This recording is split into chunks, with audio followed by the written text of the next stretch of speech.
Những câu hỏi thường gặp về hỏa thiêu. Trong những thủ tục cho việc hiếu ngày nay, việc hỏa thiêu đã trở nên phổ biến, không chỉ ở khu vực đô thị, mà việc hỏa thiêu đã trở thành quen thuộc ngay ở những vùng nông thôn. Nhưng cho dù đã thành quen thuộc với chúng ta và vẫn có người vẫn còn đặt ra những câu hỏi, những thắc mắc về việc hỏa thiêu này. Ví dụ như trước khi hỏa thiêu, người ta có mở lắp quan tài để kiểm tra hay không? Hoặc người ta có thiêu cả quan tài, hay họ sẽ để lại quan tài, rồi dùng quan tài đó sử dụng cho đám tang khác, vân vân.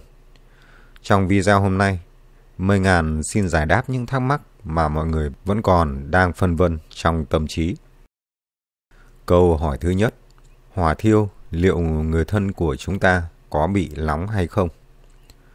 Với câu hỏi này, tôi xin chia ra hai khía cạnh. Khía cạnh thứ nhất là về góc nhìn của thực tế. Khía cạnh thứ hai là góc nhìn mang tính tâm linh. Chúng ta cùng đến với góc nhìn về mặt thực tế. Nếu mọi người ai đã từng trải qua phẫu thuật, qua một cuộc đại phẫu, thì sẽ cảm nhận thấy là sau khi bác sĩ gây mê, thì chỉ vài giây sau thôi, chúng ta đã mất hết trí giác. Và lúc này cho dù các bác sĩ có làm gì trên thân thể của chúng ta, thì chúng ta cũng không hề cảm nhận hay biết gì. Và cho đến khi chúng ta hồi tỉnh lại, thì thời gian, cái khoảnh khắc mà bác sĩ đã giải phẫu cho chúng ta, cũng không có một hình ảnh hay cái cảm giác gì trong trí nhớ của chúng ta. Điều đó minh chứng cho việc khi một người đã trút hơi thở cuối cùng, trái tim đã ngừng đập, mọi giác quan khi đã ngừng hoạt động, thì mọi tác động bên ngoài vào cơ thể người đó cũng sẽ không cảm nhận được gì. Nên khi mang đi hỏa thiêu, cái cảm giác nóng kia chỉ là cảm nhận của những người chúng ta đang còn sống trên cõi nhân gian này mà thôi. Tiếp đến, chúng ta cùng đến với góc nhìn của tâm linh. Theo Phật giáo, sau khi con người qua đời, thần thức sẽ tùy theo nghiệp mà tái sanh vào cõi tương ứng với nghiệp nhân mà người kia đã gieo trồng. Sự sinh tử này xảy ra cực kỳ nhanh chóng và được xem như một tiến trình liên tục. Cái giác quan không còn hoạt động, mắt không thấy, tai không nghe, mũi không ngửi, tứ chi không còn hoạt động, cho nên cũng không còn có cảm giác đau đớn hay nóng lạnh nữa. Vậy kể cả trong quan niệm của Phật giáo thì đã chứng minh cho chúng ta một điều là người đã khuất sẽ không có cảm giác nóng khi hỏa thiêu. Tiếp đến là câu hỏi trước khi hỏa thiêu người ta có mở lắp quan tài để kiểm tra thi thể trước khi đưa vào lò hỏa táng. Thì với lò hỏa thiêu là cũng vậy. Quy trình trước khi hỏa thiêu đã có những quy định nghiêm ngặt.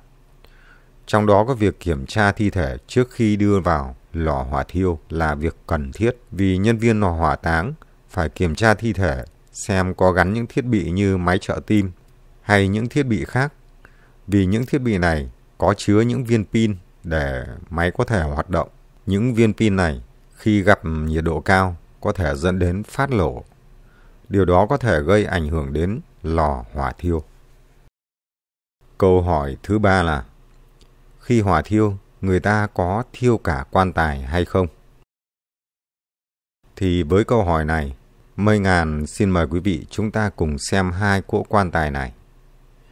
Đây là cỗ quan tài dùng để chôn cất theo phong tục truyền thống. Với chiếc quan tài này thường được dùng bằng gỗ tự nhiên hay còn gọi là gỗ thịt. Với chiếc quan tài này sẽ có độ dày khoảng 5 cm. Nếu gia đình mong muốn dùng chiếc quan tài này để đi hỏa thiêu thì họ vẫn nhận, nhưng với giá thành của gói dịch vụ hỏa thiêu sẽ cao hơn. Còn đây là chiếc quan tài bên dịch vụ hỏa thiêu họ cung cấp cho chúng ta khi gia đình đăng ký chọn hình thức hỏa táng. Loại gỗ này là gỗ công nghiệp hay còn gọi là gỗ MDF. Nó rất nhẹ và khi cháy thì cũng cháy rất nhanh. Hầu hết các nhà hỏa thiêu trên đất nước Việt Nam đều dùng loại gỗ này. Và đây là video được người dân quay trực tiếp hình ảnh nhân viên nhà hỏa thiêu đẩy nguyên chiếc quan tài vào lò hỏa thiêu. Xem đến đây thì quý vị đã có câu trả lời là nhà hỏa thiêu có thiêu cả quan tài quý vị nhé. Câu hỏi thứ tư là hỏa thiêu nguyên xương và hỏa thiêu thông thường khác nhau như thế nào? Thì đây là hai video của hai hình thức hỏa thiêu nguyên xương và hỏa thiêu thông thường. Với hỏa thiêu thông thường thì hầu hết phần xương sẽ bị vỡ, và khi ta nhấn tay vào có cảm giác như ta nhấn vào một chiếc bánh đa quế, chỉ nhấn nhẹ thôi là phần xương đã vỡ vụn ra rồi. Số lượng xương thì cũng ít hơn nhiều so với hỏa thiêu nguyên xương. Đây là hai video tôi trực tiếp cầm máy quay ghi lại. Đều là hai người đàn ông có tầm vóc khá tương đồng khi còn sống. Ta cùng nhìn phần video này. Đây là phần xương được gia đình lựa chọn hình thức thiêu nguyên xương. Tuy vẫn có phần xương đã bị gãy, nhưng số lượng xương còn lại nhiều hơn so với hỏa thiêu thông thường. Và độ cứng của xương cũng cứng hơn. Khi ta nhấn tay vào, không bị vỡ hoặc bị thủng như hỏa thiêu thông thường. Phần quan thì cũng phải rộng hơn để có thể chứa hết số xương sau khi hỏa thiêu. Với hình thức hỏa thiêu này, giá thành cũng khác nhau đó quý vị nhé. Giá của hỏa thiêu nguyên xương thông thường sẽ cao hơn hỏa thiêu thông thường từ 1 đến 3,5 triệu đồng tùy từng nhà hỏa táng. Câu hỏi thứ 5 là sau khi hỏa thiêu, xương người sẽ tồn tại được bao lâu? Khi ta chôn dưới lòng đất, thời gian tồn tại của xương sau khi được chôn cất dưới lòng đất tùy thuộc vào xương của người đó, được người thân lựa chọn theo hình thức nào. Nếu lựa chọn theo hình thức hỏa thiêu thông thường thì chỉ sau vài tháng, phần xương giòn tan kia tuy rằng đã được gắn keo kỹ càng, nhưng khi gặp độ ẩm dưới lòng đất sẽ mủn ra chỉ còn một lớp bột dính dưới đáy quách mà thôi. Nếu lựa chọn hỏa thiêu nguyên xương thì xương có thể sẽ tồn tại được lâu hơn, nhưng chắc chắn không thể tồn tại được lâu như xương của người chôn cất theo hình thức địa táng. Một số năm nhất định nào đó thì cũng bị mủn, vì phần xương này đã trải qua hàng giờ dưới nhiệt độ cao thì cấu trúc của xương cũng phần nào mất đi độ chai cứng vốn có. Câu hỏi thứ 6 là khi chọn hình thức hỏa thiêu thì linh hồn của người thân chúng ta có được siêu thoát hay không?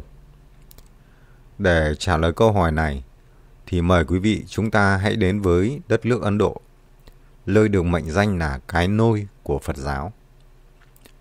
Ở nơi này, việc hỏa thiêu trải tro cốt xuống dòng sông Hằng đã có từ khoảng 6.000 năm trở về trước. Có nghĩa là phong tục hỏa thiêu có trước Việt Nam của chúng ta tới mấy ngàn năm. Với người Việt Nam của chúng ta, tục hỏa thiêu chỉ phổ biến khoảng vài chục năm trở về đây. Còn trước đó cũng có nhưng không phổ biến. Chủ yếu là ở một số các vùng dân tộc thiểu số, họ hỏa thiêu người thân bằng than củi. Trong tín ngưỡng của Phật giáo, khái niệm siêu thoát có liên quan chặt chẽ đến nghiệp và sự giải thoát khỏi vòng luân hồi.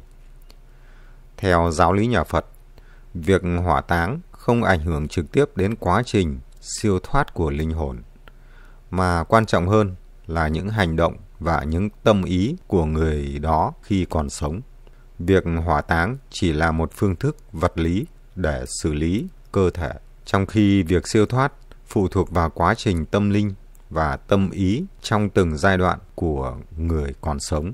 Chúng ta hiểu một cách cụ thể là linh hồn của một người sau khi đã chết sẽ như thế nào, đi đâu, về đâu, hay sẽ đầu thai ở một kiếp khác.